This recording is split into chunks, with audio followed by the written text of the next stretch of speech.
आधी रात को मैं टॉयलेट जाने के लिए उठा। तभी अचानक मेरी नजर सामने वाली इमारत की छत पर पड़ी। वहां एक विशाल काला साया खड़ा था और मुझे हाथ से बुला रहा था।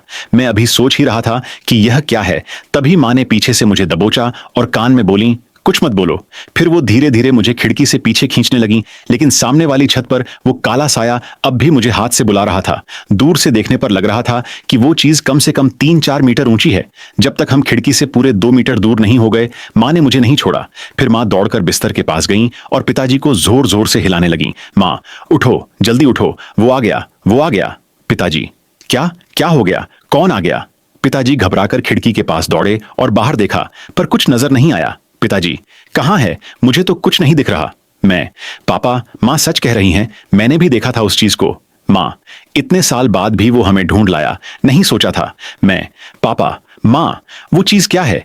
क्या आप मुझसे कुछ छुपा रहे हो? मां, चुप रहो, वो तुम्हारी आवाज सुन सकता है। मां, अर्जुन की उम्र जैसे जैसे बढ़ रही है, उसके शरीर की वो खुशबू भी बढ़ रही है। उसके लिए अब हमें ढूंढना पहले से बहुत आसान हो गया है। वो हमारे एक बच्चे को पहले ही ले जा चुका है। मैं उसे अर्जुन को भी नुकसान नहीं पहुंचाने दूंगी। मां, तुम जिस बच्चे की बात कर रही हो, क्या वो मेरा भाई युगल था? क्या उसे उसी राक्षस ने मारा था? बेटा, मत पूछो, बस इतना जानो, सब कुछ तुम्हारे माँ बाप की गलती की वजह से है। हम माफी मांगते हैं।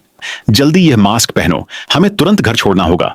आज अगर आप सच नहीं बताएंगे तो मैं कहीं नहीं जाऊंगा। पिताजी, चुप रहो, मौत के मुंह में पांव रखने वाले। क्या 7 साल पहले की घटना भूल गए? 7 साल पहले की बात है।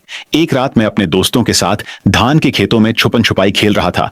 जो ढूंढने वाला था उसका नाम था छोटू। मैं घास के ढेर में छुप गया। छोटू ने एक एक करके सबको ढूंढ लिया, बस मैं बचा था।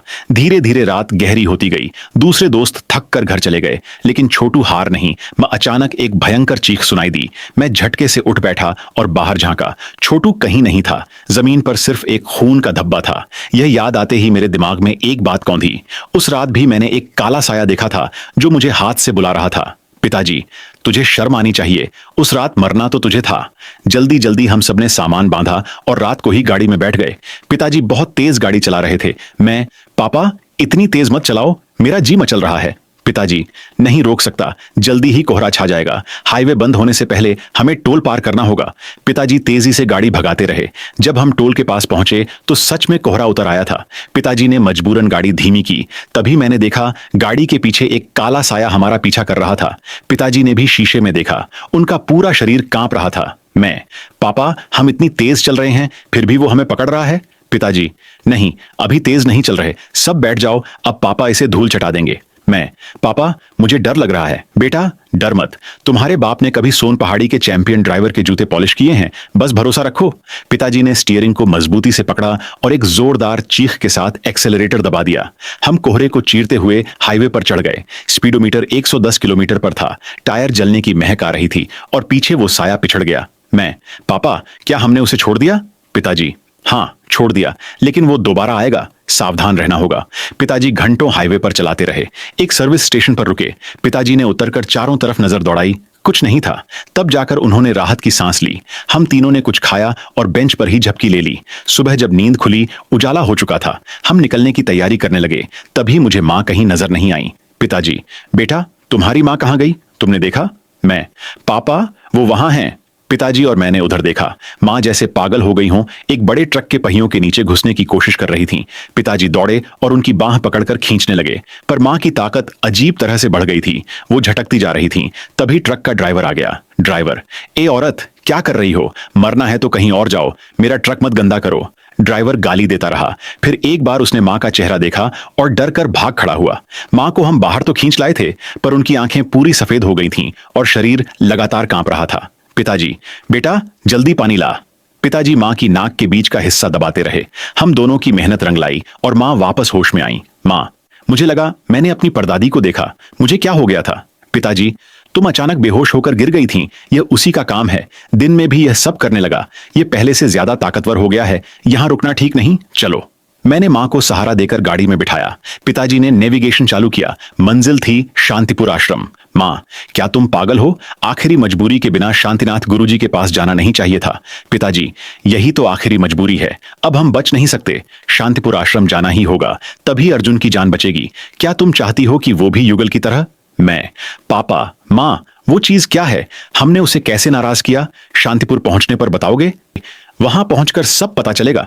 रास्ते में मां बेहोश सोती रहीं। पिताजी का चेहरा गंभीर था। उन्होंने शांतिनाथ गुरुजी को फोन किया। उधर से आवाज आई पिताजी के कुछ बोलने से पहले ही, गुरुजी, मुझे पता है तुम आ रहे हो। मैंने एक सुई को भेजा है। वो दशहरा सर्विस स्टेशन पर तुम्हारा इंतजार कर रहा है। आज की रात बड़ी कठिन होगी, पर वो तुम्हें संभाल लेगा। पिताजी ने कुछ नहीं कहा, बस माफी मांगते रहे। जल्दी ही हम दशहरा सर्विस स्टेशन पहुंच गए। शाम गहराने लगी थी। पिताजी ने उत्तर कर पूरे स्टेशन में ढूंढा, कोई नहीं मिला। उन्होंने फिर फोन किया, पिताजी, गुरुजी, हम दशहरा पर पहुंच गए हैं। एक सुई नजर नहीं आ रहा। गुरुजी, वो लड़का समय का पक्का है, लेकिन शराब का उससे भी ज्यादा पक्का है। ढूंढो, जरूर मिलेगा। स्टेशन के कर्मचारियों से पूछताछ के बाद आखिरकार हमें एक सुई पत्थर की बेंच पर मिला, बेसुध शराब में डूबा हुआ। कोला की बोतल गले लगाए खर्राटे मार रहा था। मेरे मन में उसे देखकर भरोसा नहीं हुआ। मैं, पापा, यही हमारी मदद करेगा? ये तो शराबी लगता है। पिताजी, जो भी है, पहले इसे गाड़ी में तो डालते हैं। हम दोनों ने मिलकर एक सुई को उठाया और गाड़ी में लिटा दिया।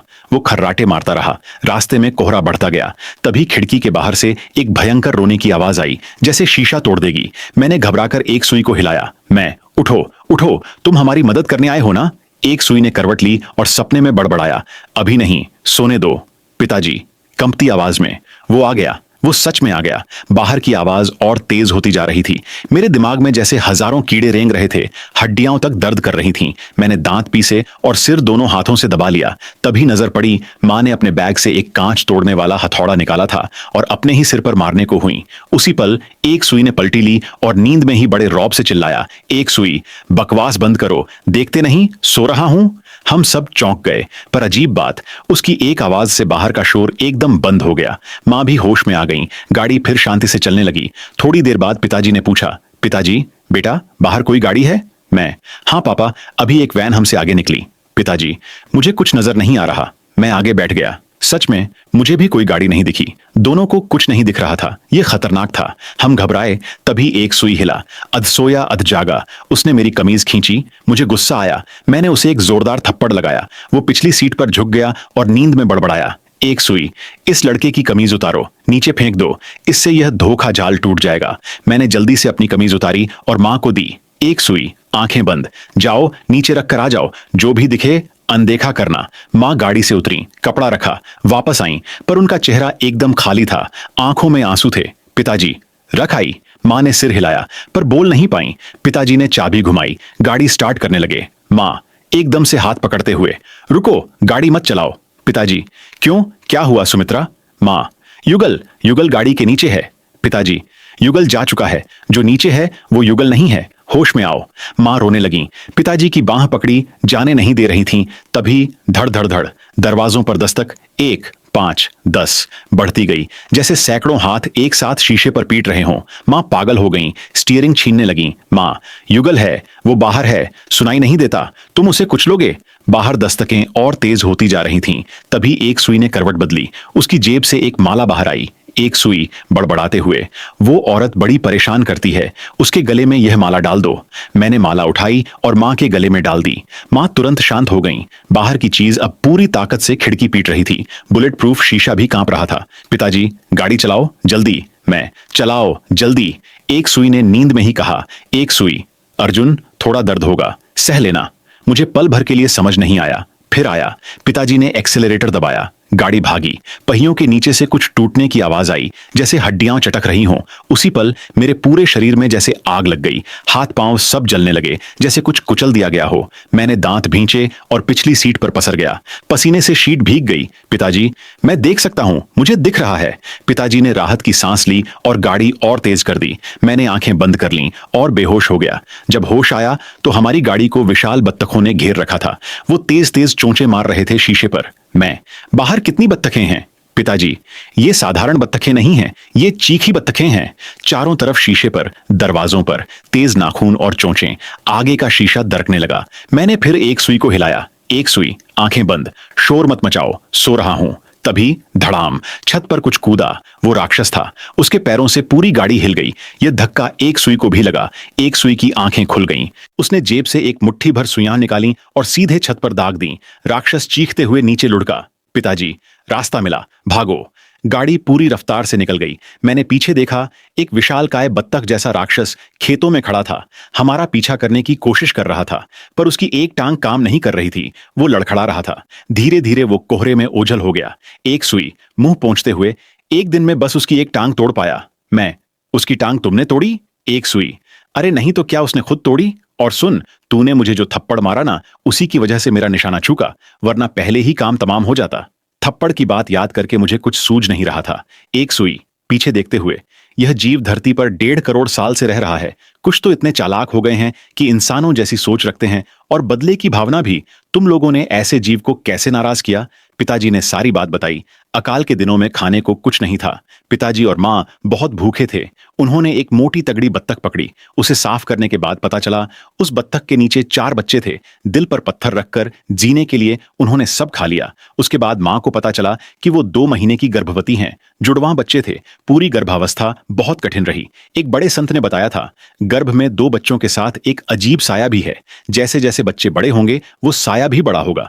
वही संत थे शांतिनाथ गुरुजी। बाकी रास्ता शांत रहा। जल्दी ही हम शांतिपुर आश्रम पहुंच गए। शांतिनाथ गुरुजी, नमो नारायण। इतने साल बाद भी वो तुम्हें नहीं छोड़ रहा। जब तक अर्जुन जीवित है, उसके शरीर से वो खुशबू निकलती रहेगी, और वो राक्षस उसे ढूंढता रहेगा। पिताजी, गुरुजी, कृपया कोई उपाय बताइए। गुरुजी, उपाय है, मैं महायान बौद्ध मार्ग से उसे समझाने की कोशिश करूंगा।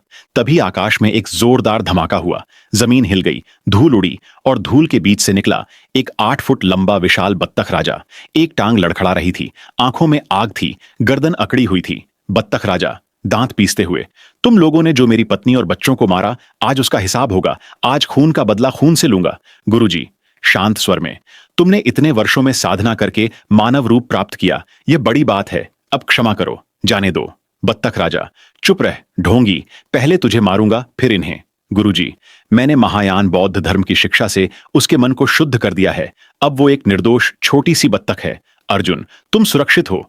पिताजी और मां, शांतिनाथ गुरुजी का कोटि कोटि धन्यवाद। गुरुजी, याद रखो, आगे से कभी किसी निरीह प्राणी को मत मारना। हर जीव की जान कीमती है। इंसान और जानवर को मिलकर रहना चाहिए। गुरुजी की बातें सुनकर हम सबके मन में कुछ बदल गया। उस दिन के बाद हमने कभी किसी जीव को नहीं पकड़ा, न सताया।